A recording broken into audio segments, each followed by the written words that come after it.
Hey everyone, in this video I'm continuing on with my Lucifer coverage. I am now continuing on to the second trade paperback.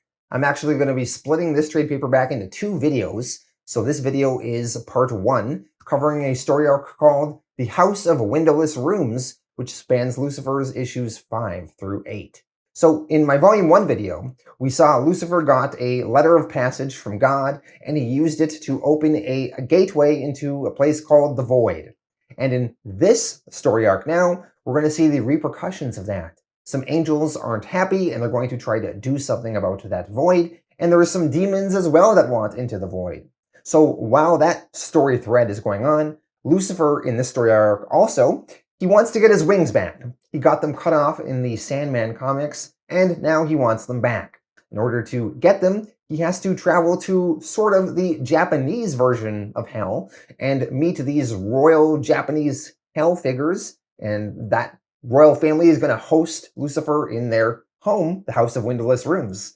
And it is very fun seeing Lucifer interact with them and all the proceedings that go on. So a very exciting volume. I actually enjoyed it more than volume 1, and I think it is a really good time. So let's dive into it. Lucifer Volume 2 Part 1, The House of Windowless Rooms.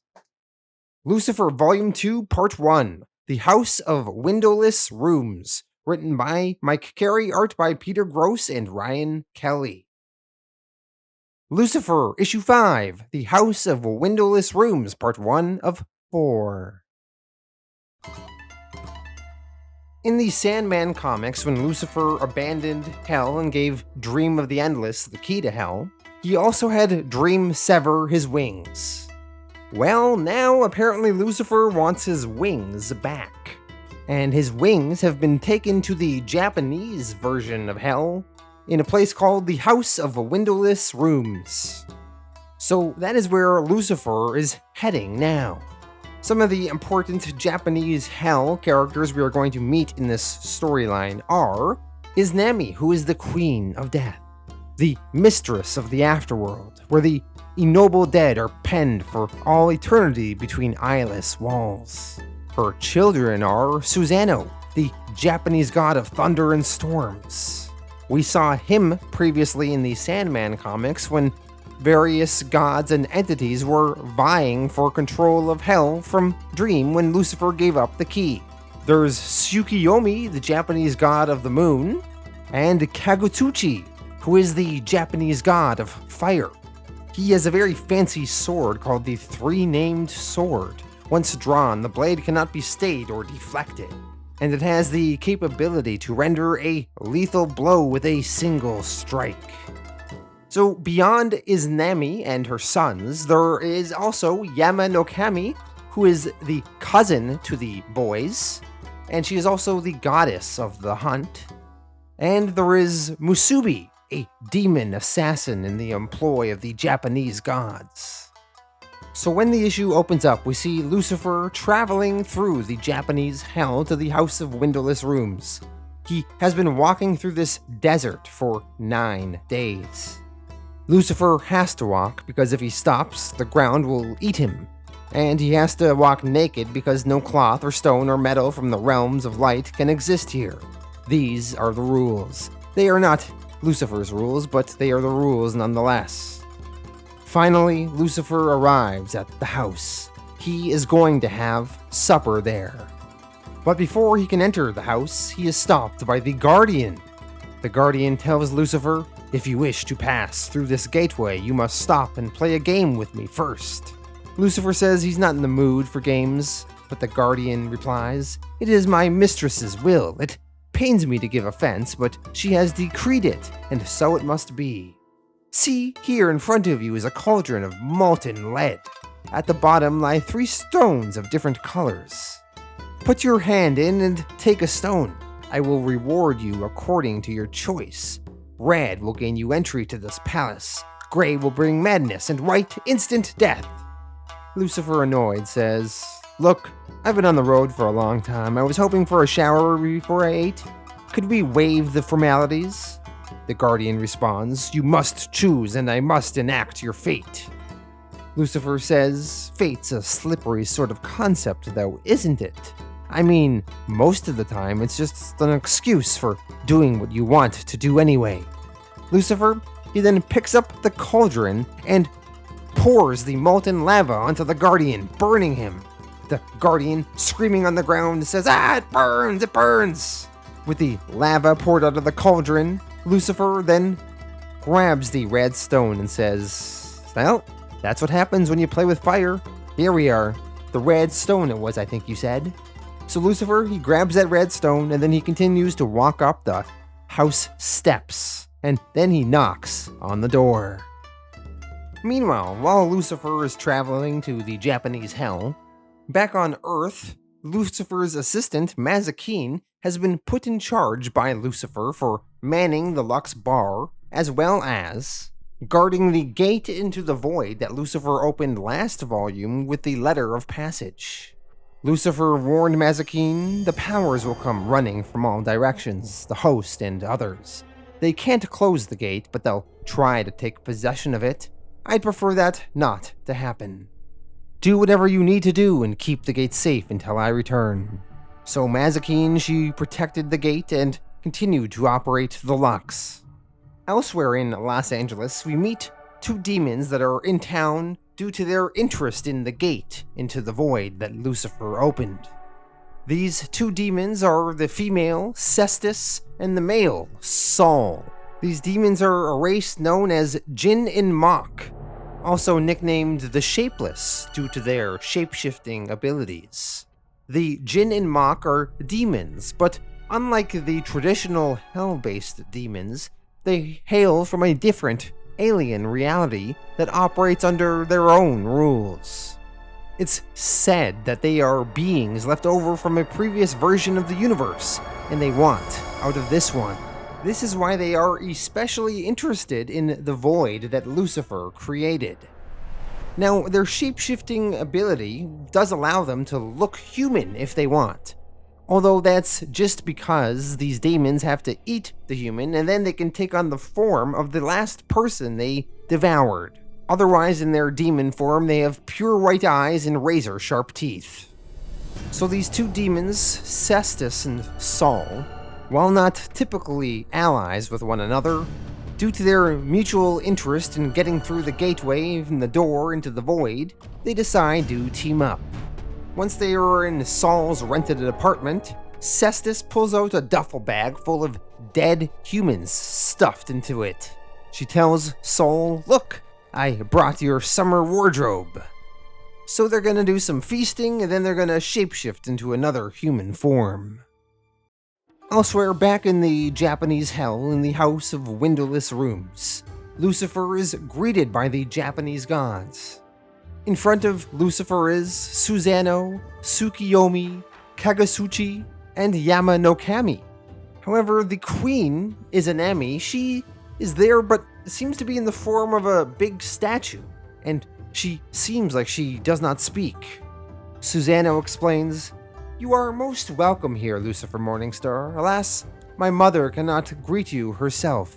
She seldom speaks these days, even to us." Lucifer replies, "That's unfortunate. There's a lot I need to discuss with her." Susanoo to this says, "Most regrettable, but I think she says without words how profound a pleasure she takes in your arrival." The Japanese gods greet Lucifer warmly and offer a banquet as well as a hunt for him. Lucifer explains, "If time allows, certainly I'll do that, but there's some business I'd like to attend to first. My wings, I've come to collect them."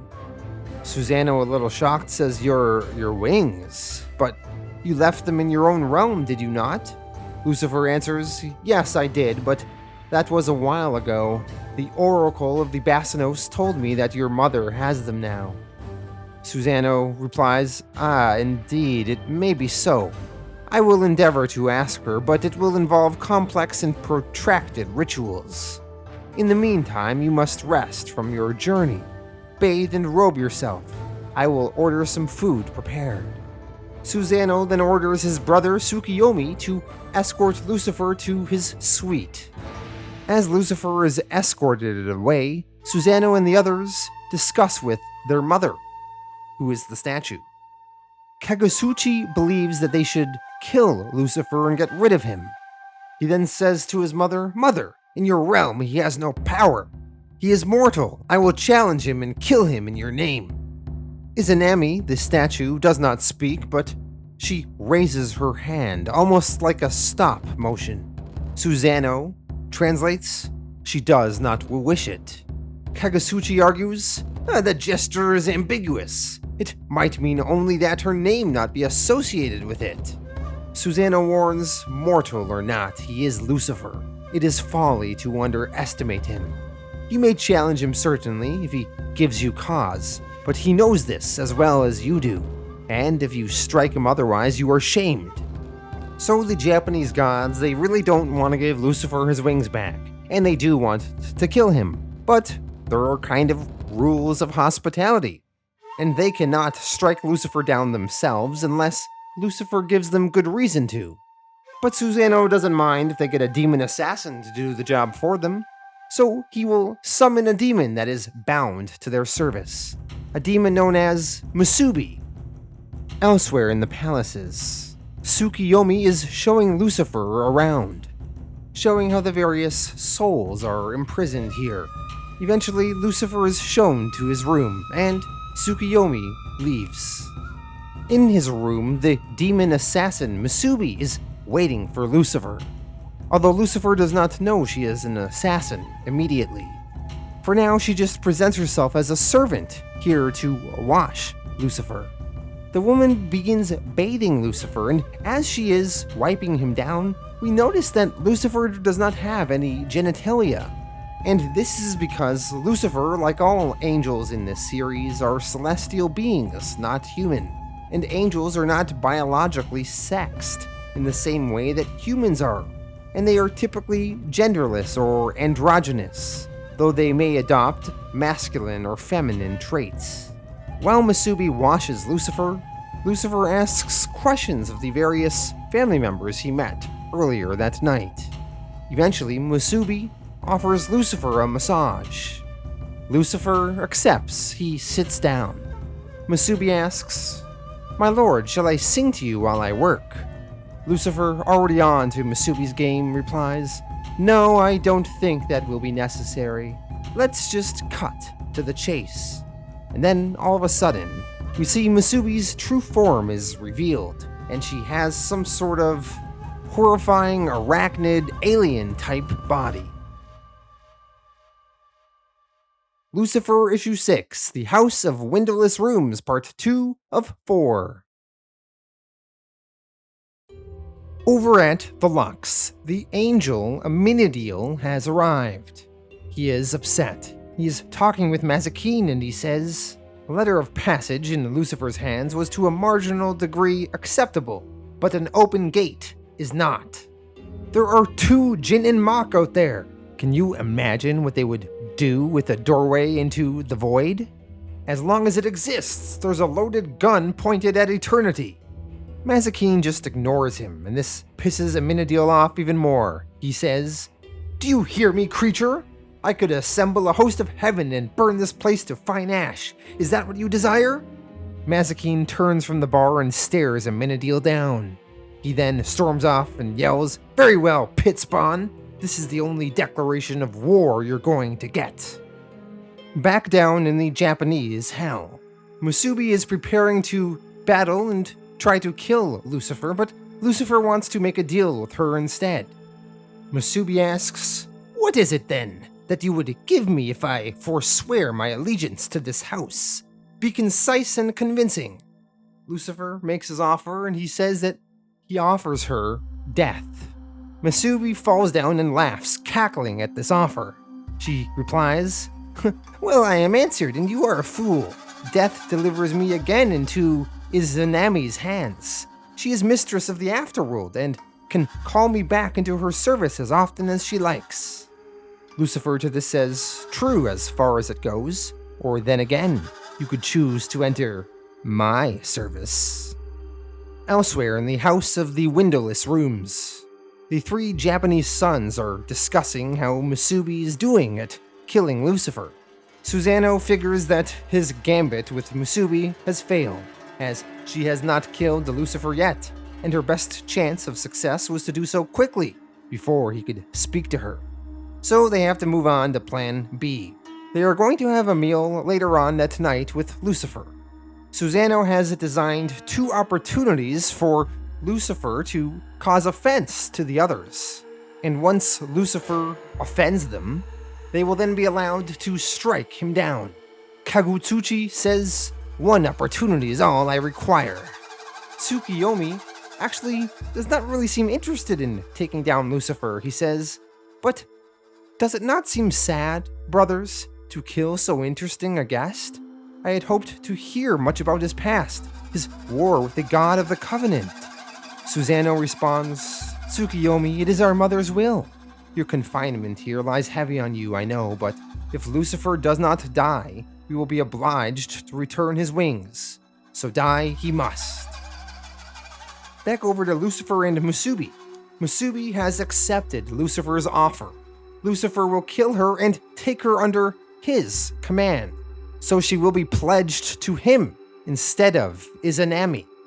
Because she is now allying herself with Lucifer, she explains some of the threats he will face later this night. She says, "They will wait for you to sit down, and then Kagutsuchi will claim that you have chosen a place above him, and will strike you with the 3-named sword which cannot be withstood. If that should misfire, they will use the meal itself to entrap you. The meats will be from animals sacred to Yamanokami, as goddess of the hunt. To eat will offer insult to her. To refuse offends against hospitality. Either way, Kagutsuchi will take offense and challenge you." With Musubi done with her warnings, she then prepares for Lucifer to kill her. Lucifer, he hires his sword and says, "I will see you again, Musubi, in another place." Lucifer then swings the sword and takes her down and finishes her off. And then Lucifer says, "And in the meantime, let's see what's for supper."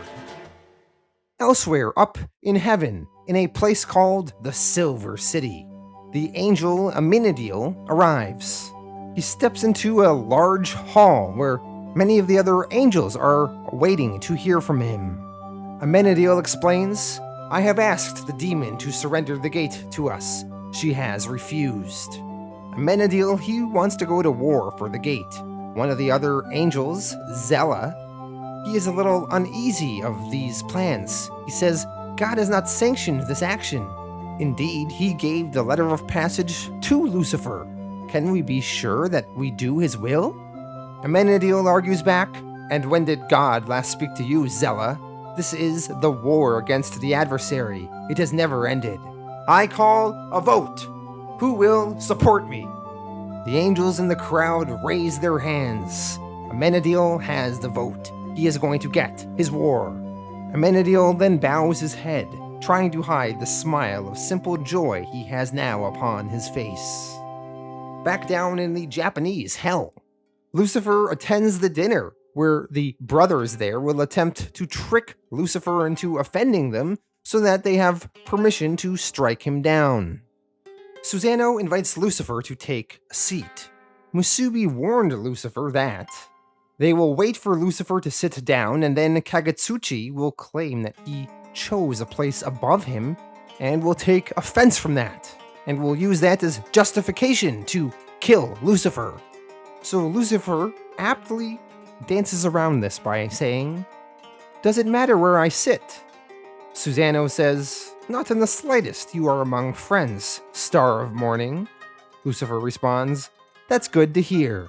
Then I'll sit at the feet of your divine mother. It's her party after all. I'd hate to be rude." Lucifer, he played this correctly. Susano replies, "Your courtesy humbles us all, Lucifer Morningstar. Have the dishes moved to the floor." Meanwhile, back on Earth at the Lux Bar, Mazikeen is making preparations for some attackers to come and try and storm the gate. So she tells the other waitress that works there, Beatrice Welshler, to stay a little longer even though her shift has ended. Back down to the Japanese hell. Musubi told Lucifer the other way they will try and kill him is through the food they offer him. The meats they offer him will be from animals sacred to Yama no Kami, goddess of the hunt. To eat will offer insult to her, to refuse offends against hospitality. Either way, Kagutsuchi will challenge Lucifer because of it. So during the meal, the Japanese brothers are waiting for Lucifer to eat, and they notice he is not. Kagutsuchi asks, "You haven't touched a thing, Star of Morning. Perhaps the food is not to your taste?" Lucifer responds, "Oh, it's not the food, it's a matter of respect. You see, I can't possibly eat before my host does." Lucifer says this as he ushers over to their mother, Izanami. Kagutsuchi eyes his brother Susanoo. Their second plan has also failed. Kagutsuchi then takes a desperate measure. He says, "Lucifer, I have heard that your current bedmate is a demon. Truly, you take the vice of bestiality to magnificent excess." Lucifer responds, "Even here, Kagutsuchi, I fall short of your heroic example, for at the time of our coupling she was neither bound nor dead."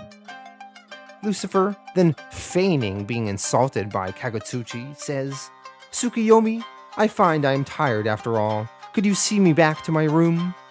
Lucifer then heads off. As Lucifer leaves, Kagutsuchi talks to Susanoo, and he says, "Did you hear him? He insulted me." Susanoo replies, "Only in response to a direct insult from you. You've acted most indiscreetly. You yielded to your anger and gave him an excuse to leave." Kagutsuchi says that he wants to challenge Lucifer. Susanoo says, "You cannot. Your chance is gone." Kagutsuchi does not accept this, though. He replies, "Very well then. I renounce all ties of blood and loyalty to this house. The disgrace is mine and I embrace it." Back over at the Lux, the two demon Jin and Mach arrive, Cestus and Saul. They storm inside the bar, and they see Mazikeen there, and they manage to bind her into some sort of pentagram that is drawn into the floor. Meanwhile, back in the Japanese hell, Tsukiyomi is showing Lucifer the way back to his room. Along the way, Lucifer looks inside some of the cells here. Tsukiyomi explains, "These are the windowless rooms, the cells in which the ennobled dead endure eternity. They cannot move or speak. They exist forever in an unending moment of dread. It is wonderful, is it not? Compact and simple and uniform." Lucifer replies, "Very impressive, yes, but how does it work? What is it that they're afraid of?" Their conversation then gets interrupted by Kagutsuchi, who has drawn his three-named sword and prepares to take Lucifer down. Tsukiyomi attempts to stop Kagutsuchi, but Kagutsuchi moves him aside, and then Kagutsuchi storms Lucifer and swings his sword at him, and Lucifer dodges backwards.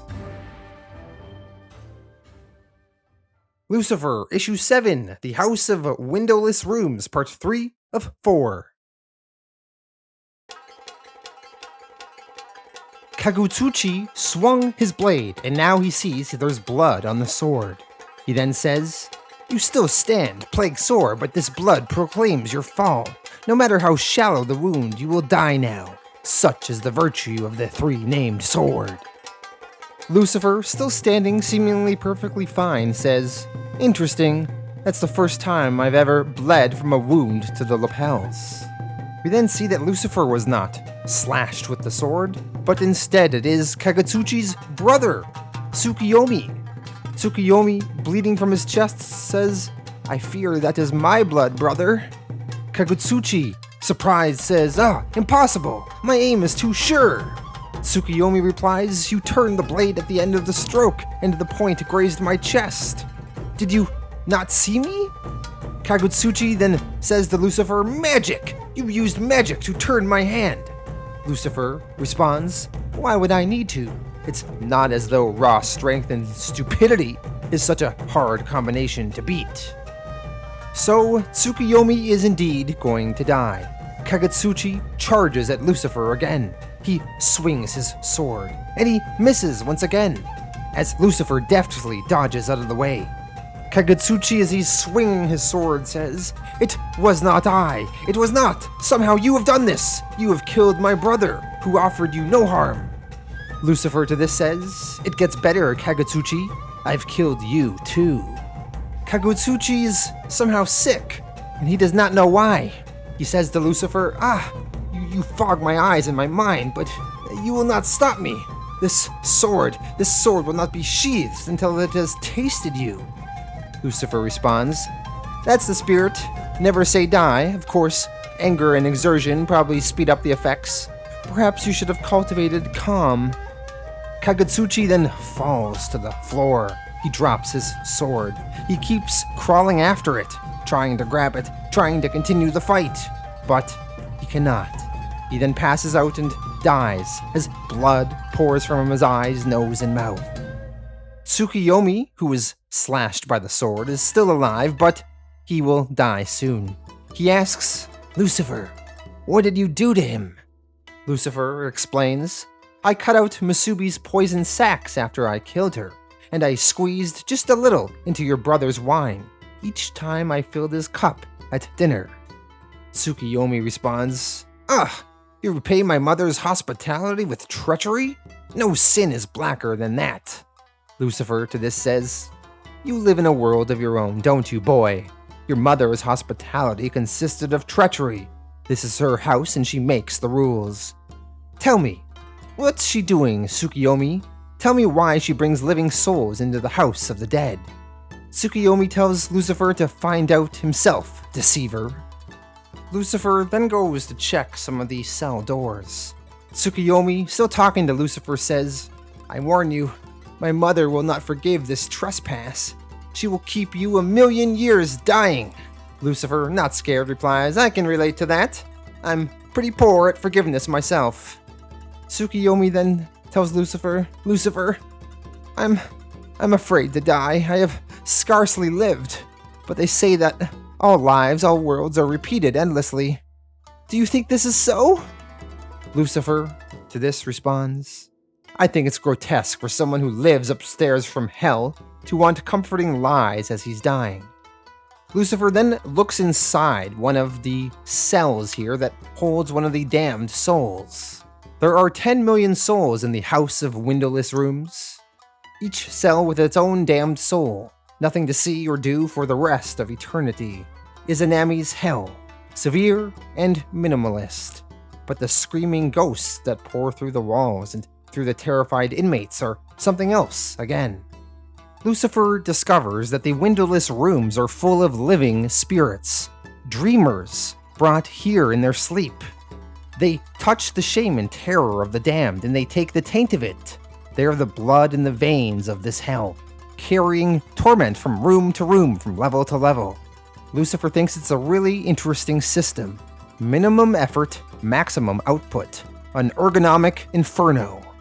But Lucifer knows that this is not how it should be.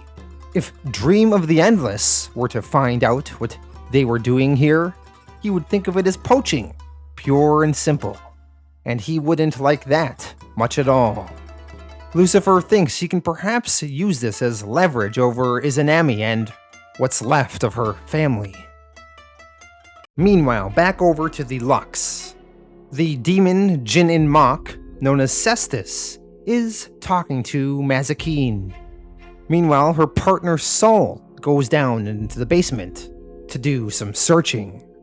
Cestus says to Mazikeen, "Did you think we were demon spawn like you?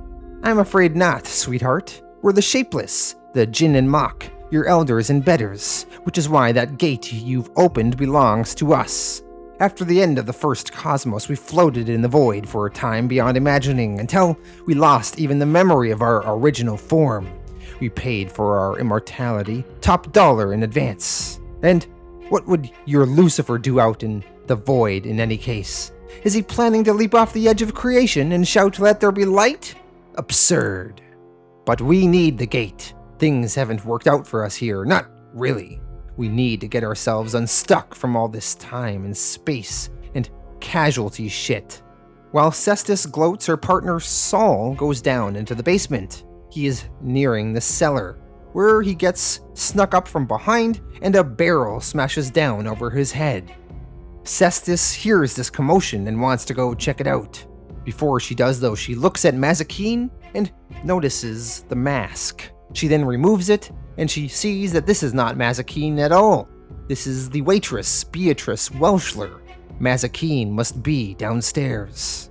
Cestus knocks Beatrice out and then she heads down to the basement. Meanwhile, down in the basement, the real Mazikeen jumps on Saul. With a knife, she slashes at his intestines. Saul's intestines spring out of his body like weeds, and they grab on to Mazikeen and pull her forward. Saul then says to her, "Do you see now? I'm Saul of the Shapeless. My flesh is just a memory of flesh. Wounds trickle off me like water. As for you, you're just a little animal that learned to walk on its hind legs." This pisses Mazikeen off. She tackles Saul down to the ground. She then rips into his chest and pulls out his heart. She then takes a big old bite out of it. This seems to kill Saul. Just as she finishes him off, Cestus joins in the cellar. Cestus claps mockingly and says, "And the crowd is really loving this. Bravo, bravo! That's what I call great lateral thinking. Even for the Jinn and Mock, there's no bodily resurrection from the limbo of the large intestine.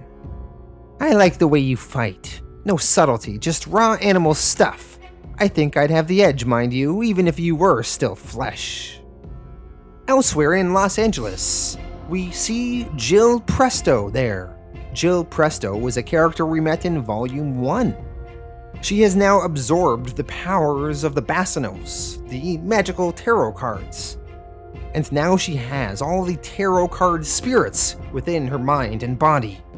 Jill was about to board a flight when all of a sudden the Death Tarot card talks to her and says, "Your confrontation with your mother will have to wait. There is something that you must do here first." Jill, listening to the spirit, asks, "What sort of something?"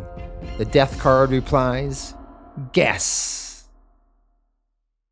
Back down in the Japanese hell. It is now morning there. Lucifer, he managed to make his way outside of the House of Windowless Rooms. There he is greeted by Susano and Susano's cousin, Yama no Kami. Susano greets Lucifer as if nothing has happened. He says, "Good morning to you, my lord. My cousin went to call on you earlier, but your room was empty. Will you hunt with us this morning? We have picked you out a spirited mount." Lucifer responds, "I really admire your single-mindedness, Susano. You don't know if your brothers are alive or dead, but it's just business as usual, isn't it?" Lucifer, with Kagutsuchi's three-named sword, slashes at the horse that Susano was on. Susano falls to the ground, and then Lucifer points the sword at him. Lucifer warns the others, "This is Kagutsuchi's sword. If I even prick his skin, there's no coming back. Nobody move." Susano tells the others to sheath their weapons.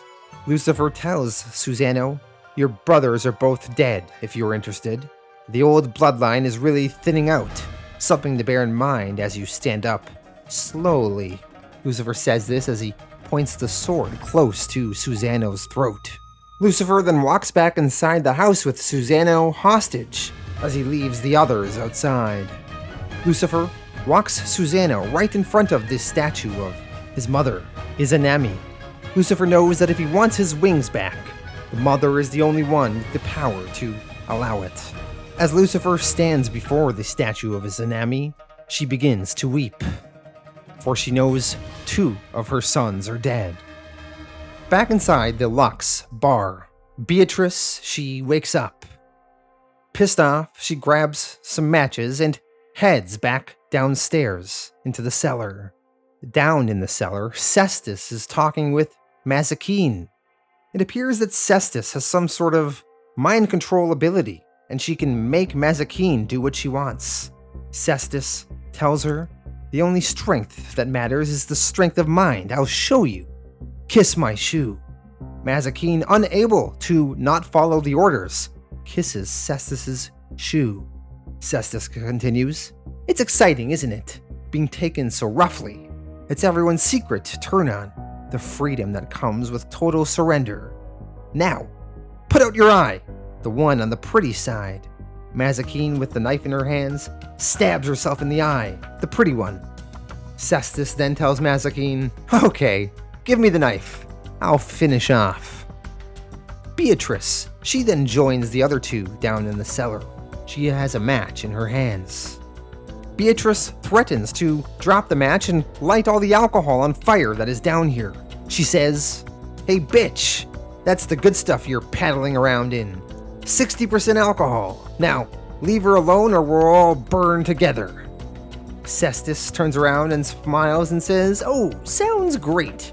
Cestus throws the knife and it goes right through Beatrice's arm. Beatrice drops the match and all of a sudden the cellar goes up in flames. And that is when all of a sudden Jill Presto with the Death Tarot card arrive. Jill tells the Death card, "You can quit looking over my shoulder now. I'll take it from here." Lucifer, Issue 8, The House of Windowless Rooms, Part 4 of 4. With the Lux burning down, Jill Presto carries the waitress Beatrice on her shoulders outside to safety. Back inside the cellar of the Lux, the demon Cestus is still messing with Mazikeen. Cestus uses her mind-influencing powers in an attempt to kill Mazikeen. Apparently, Mazikeen normally would not be hurt by fire, but Cestus makes it so. She says, "The fire can't hurt you, can it? You're no more bound to that mortal form than I am. You're pure spirit, and the scars are just for show. But I command you to be bound. Hear me now. Feel your spirit shrink until that soiled flesh measures the length and breadth of you. It is you, and it's flammable. You know, playing with you is the most fun I've had in ages, especially the part where you ate Saul. But I think it's time I got the real fire started. I want to go home now. You were just one of those holiday romances." So Cestus leaves Mazikeen down there in the cellar, and Mazikeen's body gets burned head to toe in flames, and the entirety of her flesh just burns off her skin. Back down in the Japanese hell, Lucifer has the 3-named sword, and he has it hanging over Susano. Lucifer then says to Izanami in the statue, "Izanami, I stand here at your feet with your son Susano on his knees beside me. His life is forfeit to me by your own codes of honor and hospitality, and the sword that killed his brother, Tsukiyomi, stands ready at his throat. Can I assume that I have your attention?" Excellent. You know, stone looks good on you. All of that fat hangs on a lot better as architecture. Your windowless rooms are full of living spirits, dreamers, brought here in their sleep. They touch the shame and terror of the damned, and they take the taint of it. They're the blood in the veins of your hell, carrying torment from room to room, from level to level. It's a lovely system, really. Minimum effort, maximum output, an ergonomic inferno, but to dream of the endless, I imagine it, would look like poaching, pure and simple. And since he's the game warden, he wouldn't like that at all. If I speak his name, he'll come and he'll see what you've made here. So it's your call, Queen of Death. Heads I win, and tails, it all comes down. Izanami makes a gesture with her hands, and her son, Susano, translates. He says, "She offers atonement, Lucifer. She offers you your wings." Back on Earth in the Lux, Cestus is looking through the building. She's trying to find the gateway into the void. And finally she sees it. Cestus says aloud to herself, "Oh yeah. Hallelujah, Lord. I'm ready to be born again." Cestus starts approaching the doorway to the gate, and just as she is reaching her hand inside, Jill Presto grabs it. It appears that Jill was perhaps waiting inside the void to stop Cestus. The two of them start grappling. Cestus, she warns Jill, "You, creature, Do you have any conception of how much I can hurt you? Jill responds, on a scale of 1 to 10, not really. Jill shoves Cestus to the floor, and then she says, that mind control crap may go over real big with the sad people you normally snack on, but the truth is, sweetheart, the odds are shit. I'm carrying passengers, and they wrote the book on that mind control shit. So here's my best offer. You get up on your feet now, or else you're going to die lying down. Cestus, furious, says, Girl, I am Cestus of the Shapeless, Cestus of the Dancing Flesh. What are you besides my last supper? Jill responds, What am I? Hell, I'm just the cabaret. See, I've been briefed on this. You call yourself shapeless because you copy the shape of the things you eat, right? But to copy it, you have to remember what it looked like. And since you're outnumbered 78 to 1, I think your memory's gonna be kind of rusty. We then see various tarot card spirits backing up Jill. So I believe what is happening here is that Cestus was trying to mind control Jill, like she did Mazikeen earlier, but Jill has apparently these 78 tarot card spirits trapped inside of her, and they were masters of mind control themselves, so they're now strengthening Jill. And this really messes with Cestus. Cestus, she looks at her own hands, and her body begins to dissolve. She begins vomiting up a green bile, until Cestus eventually breaks down into a cloud of smoke. Jill says, A taste of your own medicine, bitch. Close your eyes and swallow. Back down in the Japanese hell, Susano and his cousin, Yamanokami, are looking through their trophy room of sorts, of various artifacts and treasures they have collected over the years. As they go further into this room, they approach Lucifer's wings on display.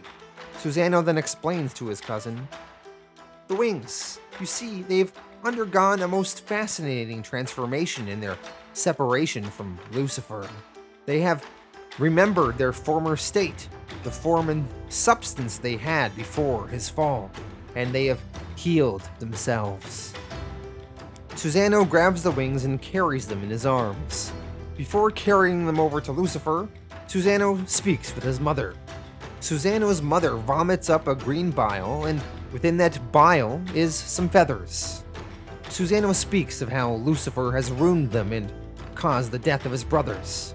Izanami then finally speaks, and she says, Our ruin is not so easily encompassed.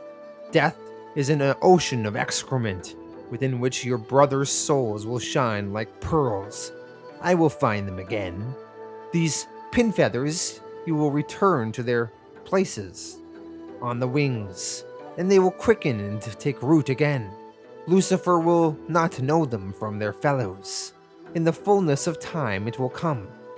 His schemes will fail, his friends will desert him, his fate will find him unprepared. And then, my baby, the bringer of light will learn what darkness is. So it seems like somehow Izanami has tainted Lucifer's wings, and this will perhaps come into play in the future. We then see through a painful process, Lucifer has his wings reattached, and eventually, once they take, he flies home. Back in the real world, in the aftermath of the Lux burning down, we see the waitress, Beatrice, is sitting over Mazikeen's corpse. Jill Presto walks over to Beatrice and asks, Friend of yours? Beatrice answers, Yeah, sort of. She was my boss, or I don't know, who knows?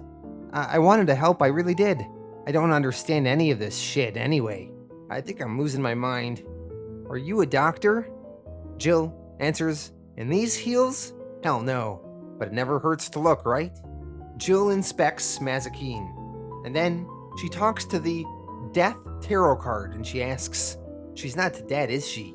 The Death card replies, Not dead, but spent. It profits us nothing to linger here. The gate is in Lucifer's hands again. Our business is done. Jill responds, Do it anyway. Make her okay. I killed someone for you. God knows, there's gotta be a balance. Jill then places her hands on Mazikeen's head, and then through her powers, she investigates all the various roadmaps of unlived time and worlds that Mazikeen could be from. Jill, she sees a million nows in which the masked woman Mazikeen never came here, never fought, or got burned. Jill, she can reach up and pick any one of them she likes, an apple from a tree. But it bothers Jill that all these Mazikeens, all their faces are still messed up. Jill, talking to the death card, says, I said make her okay. Mint condition. Factory fresh. Don't give me any of this bullshit. The death card responds, what you ask is based on flawed understanding. But, since it has no bearing on our purposes, we acquiesce. It is done.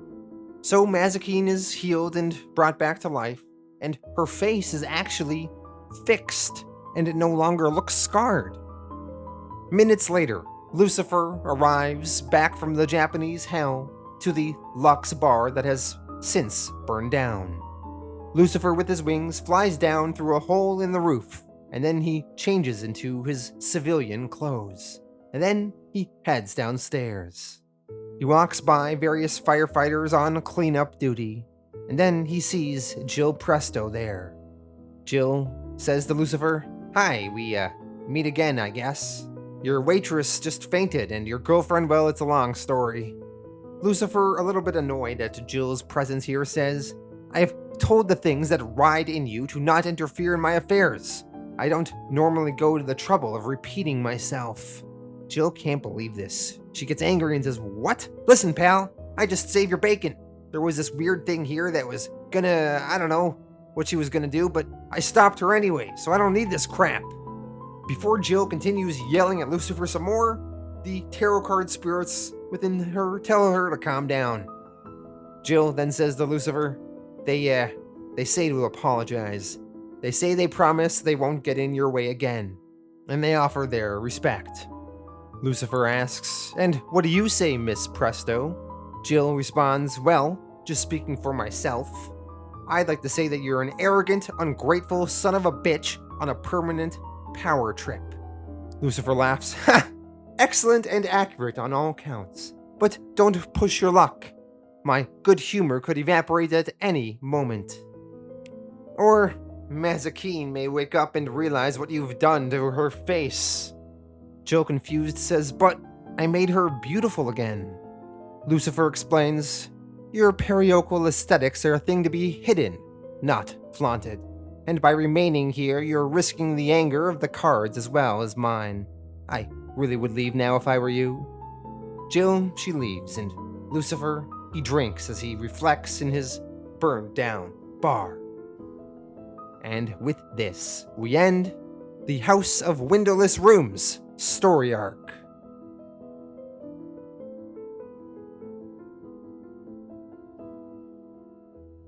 Alright, so that was the House of Windowless Rooms. Let me go through my thoughts on this story arc. So first, let me talk about the stuff that happened on Earth with the Lux Bar.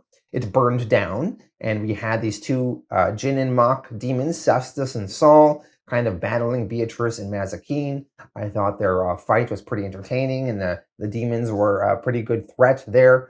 I did like how Mazikeen put up a pretty good battle, but she kind of got taken out at the end, and then she got healed, and her face is now healed and not scarred, and she's beautiful, and that's going to piss her off in the future, so I think there's some fun repercussions of that.